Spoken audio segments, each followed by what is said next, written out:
여러분 그 사도신경 외우고는 있지만 사도신경 어디 성경 앞뒤 찬송가 앞뒤에 보시면 한번 가보겠습니다. 쭉 읽어 내려가시면 전능하사 천지를 만드신 하나님 아버지를 내가 믿사오며 그 외아들 우리 주 예수 그리스도를 믿사오니 이는 성령으로 잉태하사 동정녀 마리아에게 나시고 본디오 빌라도에게 고난을 받으사 십자가에 못 박혀 죽으시고 돼 있죠. 그 다음에 장사한지라고 되어 있죠. 거기다가 밑에 한번 메모를 해놓어도 좋아요. 장사되시고 음부에 내려가셨다가 또는 지옥에 내려가셨다가 음부에 내려가셨다가 사흘 만에 죽은 자 가운데서 다시 살아나시며 이렇게 붙어야 되는 거죠. 원래는 원래 사도신경에 본래 그게 있었습니다. 음부에 내려가셨다가라게 그 장사되고 그 다음에 음부에 내려가셨다가 주보에다가는 그 장사되고 앞에다 붙였는데 사실 잘못 붙였어요. 장사되고 음부에 내려가셨다가 이 사도신경에 이게 붙어 있습니다. 본래 이게 있었어요. 그 종교 개혁 시대에도 있었고요. 그러니까 그 제네바 교리문답을 가르친 칼빈 시대에도 이게 있었다는 이야기고요. 그리고 이후에 웨스트민스터 신앙고백서에도 이 음부에 내려가셨다가라는 말씀이 있습니다. 그리고 그걸 가르쳐요, 실제로. 예, 그 내용이 나와요. 소요문답에도 나옵니다. 이게. 그러니까 무슨 뜻이냐면은 그 사도신경을 우리가 공부하면서 가장 어려운 부분이 이 부분이에요. 음부에 내려가셨다가라는 의미가 뭘까? 논쟁이 많았어요. 그래서 나중에 이거를 뺐어요, 또. 교회에서 이걸 빼자. 너무 복잡하고 이게 잘못 부과된 거 아니냐 말해서 빼자고 그래야죠. 빼고 막 그랬는데 원래는 집어넣어야 되는 거죠. 사실은. 그래서 집어넣고 해석하기가 어렵긴 하지만 집어넣고 그 다음에 바르게 해석을 하는 게 좀 좋겠죠. 자, 그러면은 이런 이제 흐름이 있어요. 음부에 내려가셨다라는 말씀이 이제 세 가지로 해석이 있어요. 여러 가지 해석이 있는데 다른 건 빼고요. 이제 두 가지로만 요약을 하면 이거예요. 주로 이제 개신교와 칼빈으로 중심한 개혁 신앙에서는 이렇게 해석을 하는데 로마 가톨릭에서는 다르게 해석을 해요. 로마 가톨릭에서의 해석은 어떻게 가냐? 그 음부에 내려가셨다라고 하는 이 용어를 통해서 그 연옥선을 만드는데 연옥설이라고 하는 교리를 만드는데 하나의 밑받침으로 씁니다. 사도신경에서. 예, 이걸 받침으로 써요.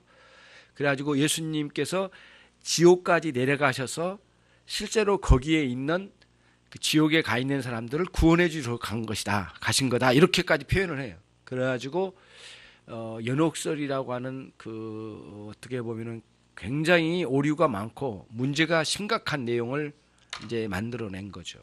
그러나 오늘 우리는 칼빈의 가르침과 개신교에서 가르친 내용의 의미를 그 내용을 오늘 배워가려고 합니다. 그러면 한번 보십시오.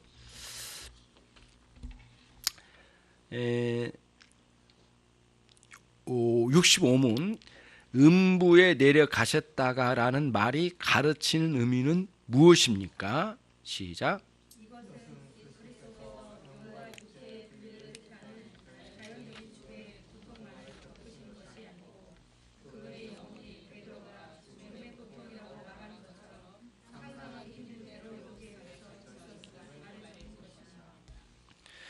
그거를 의미한다는 거예요.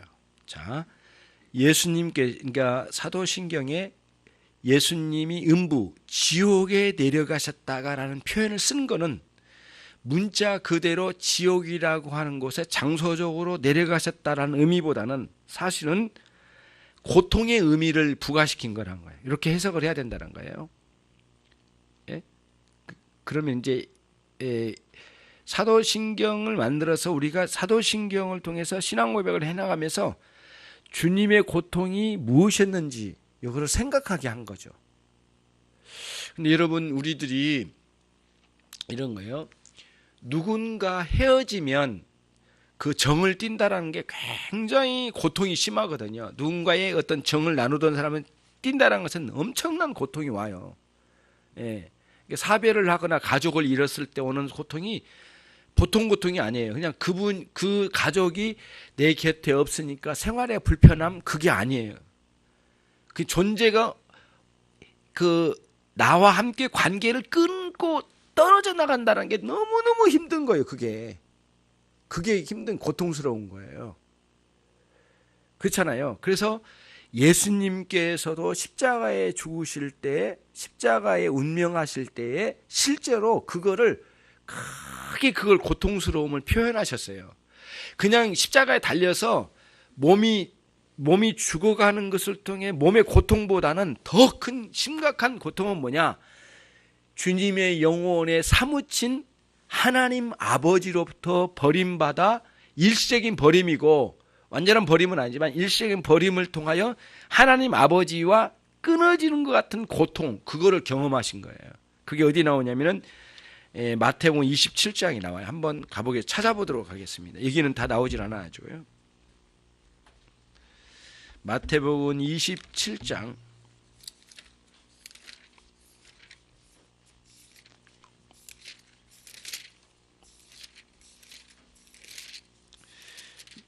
27장 46절.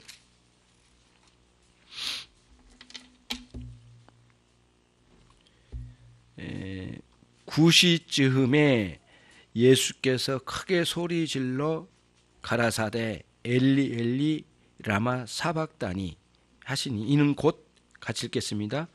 나의 하나님 나의 하나님 어찌하여 나를 버리셨나이까 하는 뜻이라.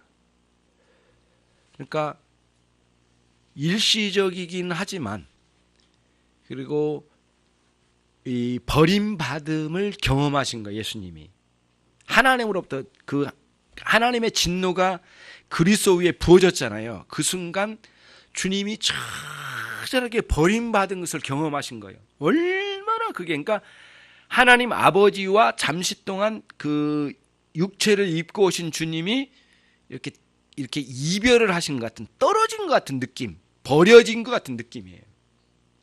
이게 헤어짐이잖아요. 누군가 헤어진다는 것은 엄청난 고통이에요. 보통 고통이 아니거든요. 뭐랄까요? 그 사람끼리 헤어지는 것이 사람이 죽어서 헤어진 것보다 더 오래 간답니다. 계속 남는데요. 이게 굉장히 스트레스. 근데 정말 우리가 은혜를 받아서 이걸 극복하면은 참 좋겠지만, 그러지 않은 사람들은 상상을 초월한 고통이 막 따라온다는 거예요.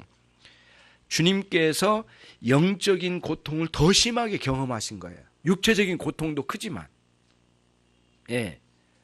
그러면은 사도신경에서 음부에 내려가셨다라는 말씀은 주님의 고통을 표현하신 거예요.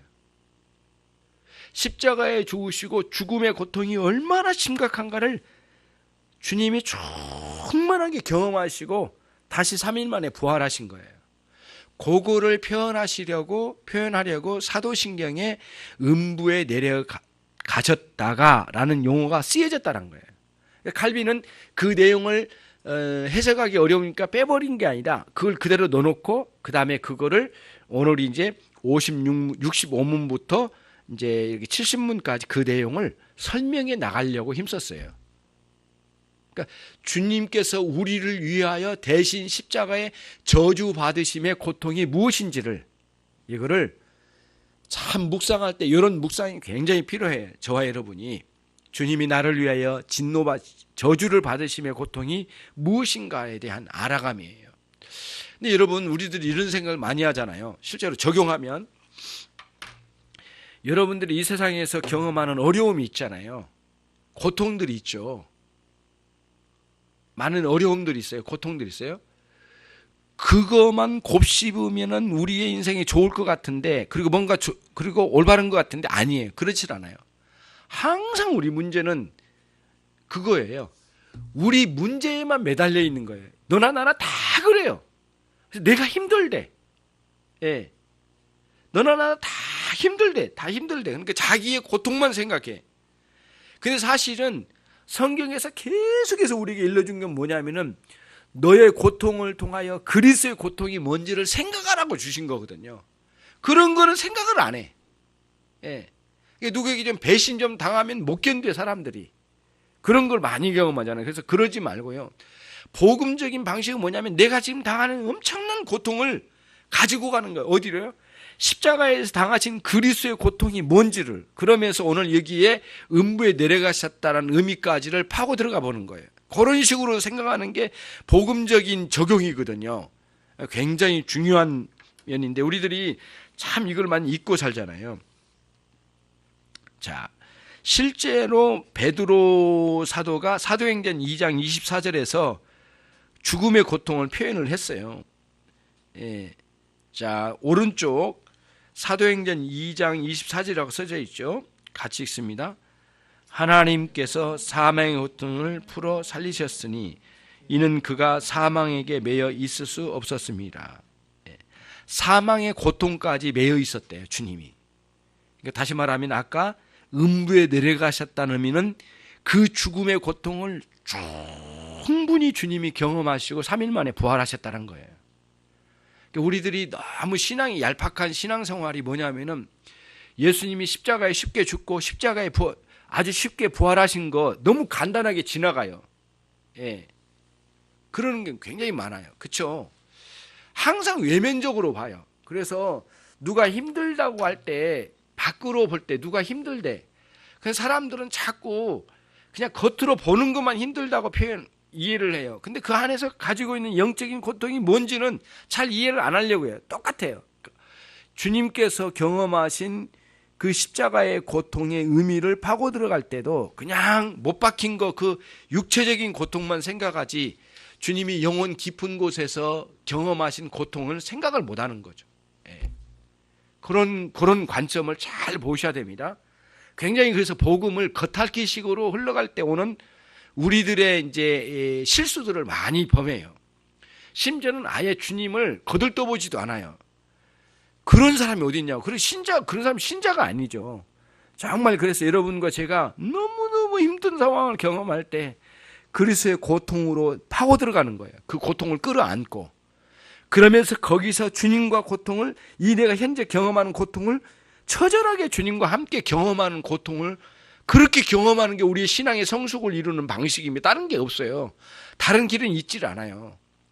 이렇게 우리들이 가는 것이 굉장히 훌륭하게 돼요. 그러면서 거기서 주님께서 나와 함께 고난을 경험하시면서 내게 내려주신 위로와 기쁨과 주님이 나를 끌어안아 주시는 경험을 하고 나가는 거예요. 그래야 우리의 인격이 성숙되어지고 신앙이 성장된 거지. 주님은 어디로 다 가시고 나 혼자 생고생만 죽도록 하고 오면은 완전히 인격은 다 뭉그러지고 왼수매진 마음만 가지고 나오고 만나는 사람마다 다 복수하고 싶고 맨날 이렇게 돼버리는 거예요. 이게 우리들이 복음적으로 우리의 고난을 옮겨가지를 못하는 거예요. 한계에 도달하는 거죠. 그거를 여기서 이제 설명한 거예요. 그래서 지옥으로 내려가셨다고 하는 고통의 큰 이 쓰라린 고통의 의미를 가지고 이제 이 생각을 하는 거죠. 그 요점이 이제 우리들에게 굉장히 중요해요. 예. 그래서 이거를 고통의 상징설로 설명을 한다. 아까 뭐 연옥설로 끌고 가는 것은 너무 넘어선 거고요. 이거는 옳지 않은 거죠. 자, 그럼 66문 그런 관점에서 어떤 이유로 그런 일이 생겼으며 또한 어떻게 일어났습니까?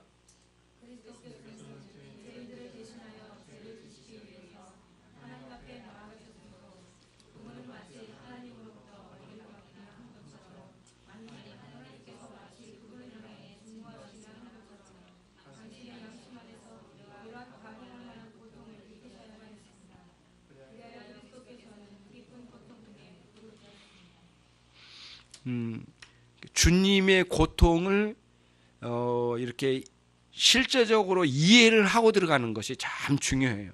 그래서 나를 위하여 주님 고통 당하심, 그때 이제 이렇게 가면 안 돼요. 야, 예수님 참 불쌍하시다 이렇게 보는 게 아니라 이렇게까지 고통을 당하셔야만 했던 나의 죄성이 뭔지를 봐야 됩니다. 주님은 십자가에 죽으신 거나 부활하신 건 모두 우리를 위한 것이니까 주님께서 당하신 고통이 그토록 고통에 사무치야만 했던 내 죄가 뭔지를 알아간 쪽으로 방향을 바꿔가야 돼요. 어떤 사람은 예수님을 향하여 연민의 정으로 가요. 아우, 하나님, 예수님 너무 불쌍하시다. 그게 신앙생활이 아니에요. 그게 잘못된 겁니다. 방향이. 예, 그 옳은 게 아니에요. 예수님이 불쌍하시다는 게 아니라 얼마나 고통 가운데 있으셨을까. 그러면은 문제는 주님이 내 이 고통을 다 대신 감당하시면서 경험했던 고통인데 그만큼의 고통이 있어야만 했던 이유가 되었던 나의 죄성을 보는 거예요. 이 방향으로 이해를 해야 됩니다. 방향이. 67문. 하나님께서는 실제로 예수 그리스도에 대해 진노하셨습니까?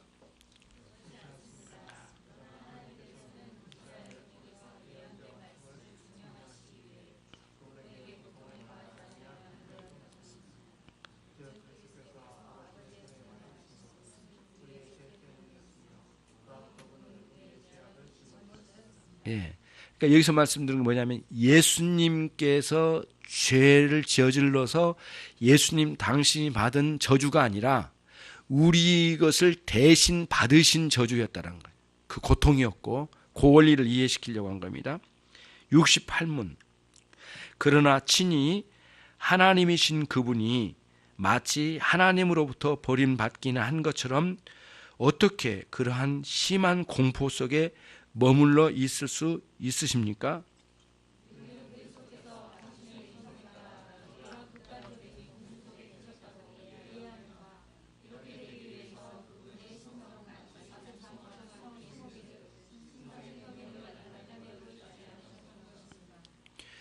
주님이 당하신 고난에는 당신의 하나님 되신 신성으로 그걸 다 이기신 게 아니라 인성으로 다 받아들이셨다는 거예요. 그 어디서 그거를 이해할 수 있느냐 하면 여러분 어디서 이해가 됩니까? 예수님은 그 고난을 그 인성으로 받으셨다. 신성으로 안 받으시고 어디서 이해가 됩니까? 예수님의 행적에서 보면 압니다. 어떻게 할 수 있을까요? 예수님을 핍박하는 많은 사람들이 돌을 들고 쫓아올 때마다 그거를 당신의 신성의 권능으로 그를 물리치신 건 한 번도 없으셨어요. 거기서 보면 알아요. 그렇죠? 뭐라고 했었냐면은 예수님 말씀하세요. 그러니까 예수님을 체포하러 오는 무리들을 향하여 이 베드로가 이 칼을 빼고 말고의 귀를 자르는 장면이 나오거든요. 그걸 칼을 거두라고 말씀하시고 또 다른 측면에서도 주님이 말씀하시기를 그런 비슷한 상황 속에 올 때 예수님 뭐라고 말씀하시냐면 내가 천군 천사를 동원하여 저들을 쓸어버릴 만한 능력이 없는 줄 아느냐. 주님이 그렇게 말씀하세요.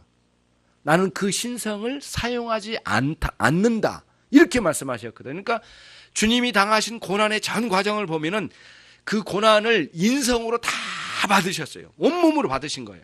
받으시고 당신의 신성의 능력으로 그들을 물리쳐버리지 않으셨다니까요. 그대로 받아들이셨어요. 그런 방식으로 십자가에 죽으시고 지옥에 떨어지는 만큼의 고통을 다 당하신 거예요. 그거를 당신의 신성의 능력으로 아픔을 다 이겨내버리신 게 아니라는 거예요. 예. 당신의 신성의 능력으로 온몸을 뭐랄까 수면 마취제처럼 만들어가지고 이겨내신 게 아니라니까요. 철저하게 그걸 다 받아내신 거예요. 예. 예. 그리고 심지어는 이 해흉에 쓴 이 해흉을 이렇게 묻히는 것도 거부하신 이유가 뭐냐면은 당신이 받으시는 이 고통을 조금이라도 감하려고 하신 게 아니라 그대로 받기를 원하셨어요. 그래서 그걸 거절하려고 하신 거예요. 그 안에서 뭔가 다른 도움을 통해서 당신이 당하시는 고통을 감해보려고 하신 이유가 한 번도 없으셨다는 거예요. 이 표현이 성경에 계속 유지돼요. 그러면서 저와 여러분이 당해야 할 이 진노의, 이 저주스러운 진노의 고통을 대신 받으셨다는 거예요. 그러면서 우리들이 인생을 살다 보면 고난이 많아요. 고통이 많거든요. 그 고통을 끌어안고 예수님 안으로 들어가는 이 신앙의 원리를 잘 여러분들이 배워간다면 굉장히 훌륭한 신앙생활을 하게 될 거라고 생각해요. 어려움이 참 많거든요. 누구에게나 다 어려움이 있어요. 우리는 웃고 밝은 얼굴로 교회에 왔지만 일주일 동안의 고난 속에서 살던 사람도 있고 지금도 병석에 누워있는 사람도 있고 굉장히 이런 상황 속에 많은 사람들이 있어요. 지금 정말 표현하기 어려운 고통 가운데 있는 사람도 있거든요. 그들이 그리스도의 복음을 제대로 안다면 그 고난을 가지고 어디로 들어가? 그리스도의 십자가의 고난 속으로 들어가는 거예요. 들어가서 그리스도와 함께 이 고통의 짐을 같이 짊어지는 거예요. 예, 주님과 함께 고난을 같이 당하는 겁니다. 그래서 이제 이런 예화가 있잖아요. 예전에 많이 들으셨을 거예요. 어떤 신자가 너무 고통스러웠답니다. 예, 그래서 그 고난의 세월을 다 보내고 주님께 기도했대요.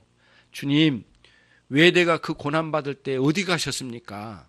나를 왜 그 고난받을 때 나를 도와주지 않으셨습니까? 이렇게 물어봤대요, 주님께. 그랬더니 주님께서 이렇게 말씀하시더래요. 네가 고난의 세월을 걸어온 자리를 한번 돌아봐라. 고난의 세월을 걸어간 자리를 돌아봐라. 돌아봤대요. 근데 유난히도 다른 때는 두 사람이 걸어온 발자국이더래요. 그러니까 그런 때는 주님이 같이 걸어오신 거 아니냐고. 그런데 고난받을 때는 왜 발자국이 하나뿐이 없대? 내 거밖에 없다고 그랬더니 주님께서 하신 말씀이 그러시대요. 아니다. 그 발자국은 내 발자국이고 그때 내가 너를 업고 걸었다. 이렇게 말씀하시더래요. 그러면서 그 성도가 굉장한 위로를 얻었다고 그래요. 실제 그런 음성을 들었는지 환상에서 보았는지 꿈을 통해서 보았는지 우리는 그건 알 수 없지만 그런 예화가 있어요. 굉장히 의미가 있거든요. 예화가 그 사람 거만 예화가 아니라 우리에게도 적용된 것 같아. 그래서 평상시는 평온할 때는 둘이 주님과 함께 같이 걸음을 걷지만 고난의 세월을 갈 때는 우리 홀로 내버려두면 되지 않으시니까 주님이 아예 우리를 끌어안고 품에 안고 아니면 업고 주님이 걸어가시는 그런 상황으로 걷듯이 간 때가 있으라는 거예요. 그래서 고난의 세월을 통과할 때마다 꼭 주님 안으로 들어가셔요.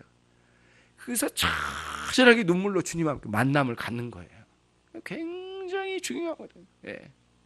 그렇지 않고는 절대 이 문제가 복음적으로 풀려지지를 않아요. 예, 풀려지질 않아요.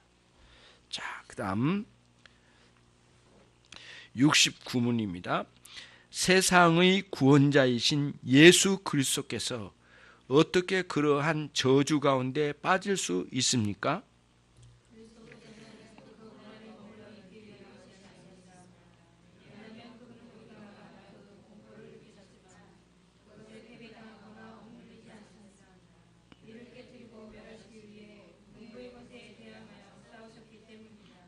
그렇죠. 고난이 우리를 비참하게 하는 것은 결국은 우리를 멸망시키는 고난으로 올 때는 비참하죠. 그러나 고난이 있지만 같은 고난이지만 그리스도께서 우리 안에 이기신 고난이 있어요. 고난은 두 종류로 결과가 나요. 그 고난을 통하여 주님이 이기신 고난이 있고 우리 고난이 주님과는 상관없이 그냥 혼자서 주님과의 관계도 없이 그냥 혼자 당하는 고난이 있어요. 그때는 그 고난이 아무 효력이 없어. 우리에게 성숙을 가져다 준 것도 없고. 그러니 우리가 참 중요한 게 뭐냐면 우리에게 찾아온 고난을 통하여 우리 안에 주님이 승리하신 것을 맛보는 고난의 결과가 있기를 바랍니다. 여러분에게 앞으로 지금까지는 우리는 참 충분히 우리 살지 못했다 치더라도 지나간 거는 그렇다 치고 앞으로는 우리가 고난이 올 때마다 그리스도와 함께 그 고난을 받으시는 참 복된 성도가 되기를 바랍니다. 그리고 믿는 사람이나 안 믿는 사람이나 어려움이 없는 인생은 없어요. 하나님이 그거를 어려움을 이렇게 빼주진 않으셔요. 절대 어려움을 빼주지 않아요. 우리의 고난은 그대로 놔두셔. 그 고난의 과정을 걷게 하셔서 그 과정을 통하여 주님과의 관계를 아주 돈독하게 가는 그런 여러분의 삶이 되시길 바라고 또 이 고난을 경험하면서 주님을 알아가고 그 다음 이 음부의 권세, 지옥의 권세를 멸하시려고 이 일을 수행하시는 거니까 그거를 늘 우리로 하여금 체험케 해주시는 것이 고난의 과정입니다. 70문 같이 읽습니다. 여기서 우리는 그리스도께서 겪으신 고통과 하나님께서 진노하시어 벌하시는 죄인들이 느끼는 고통 사이의 차이점을 보게 됩니다. 왜냐하면 그분 안에 일시적으로 있었던 것이 죄인들에게는 영원한 것이며 그분에게는 단지 찌르는 가시에 불과했던 것이 죄인들에게는 그들을 죽게 하는 칼이 되기 때문입니다. 자, 그 다음 그렇습니다. 주 예수 그리스도께서는 같이 읽습니다. 이런 고난 가운데서도 하나님을 바라본 일을 결코 중단하지 않으셨습니다. 그러나 하나님이 벌하신 죄인들은 절망하고 하나님에 대하여 불평만을 품고 드디어는 하나님을 저주하게 됩니다. 저와 여러분이 주님의 고난의 발걸음으로 갈 것인가, 아니면 불신앙의 사람들처럼 불평불만으로 하나님을 저주하면서 그 과정을 겪는 건가? 엄청난 차이로 가는 거죠. 지옥과 천당의 차이처럼 큰 차이를 경험해요. 과거에도 고난 가운데 나를 여기에 이렇게 세워주신 것도 감사하지만 앞으로 다가올 고난도 나는 다시는 나 혼자 당하며 하나님께 원망만 하는 고난은 난 다시는 받지 않으리라. 앞으로의 고난은 반드시 주님과 함께 받으리라. 그리고 주님과 함께 승리하는 고난이 되리라. 이런 각오로 가는 거예요. 그러면서 우리 성숙시켜서 이전과 같은 고난 주시지 않으실 거예요. 이제 더 성숙시켜서 우리 이끌어 가실 때 저와 여러분에게 고난이 없는 세월을 달라고만 하면 안 됩니다. 그런 인생은 없고요. 있지도 않아요. 그러니까 우리에게는 그럼에도 불구하고 주님과 함께 더 많이 훌륭한 신자로 성숙되어지는 고난의 과정이 되시길 바랍니다. 고난은 신앙을 성숙시키는 훈련의 도장입니다. 예, 아주 어렵긴 하지만 반드시 여러분들이 그 과정이 되시길 바랍니다. 기도하겠습니다. 주님 감사합니다.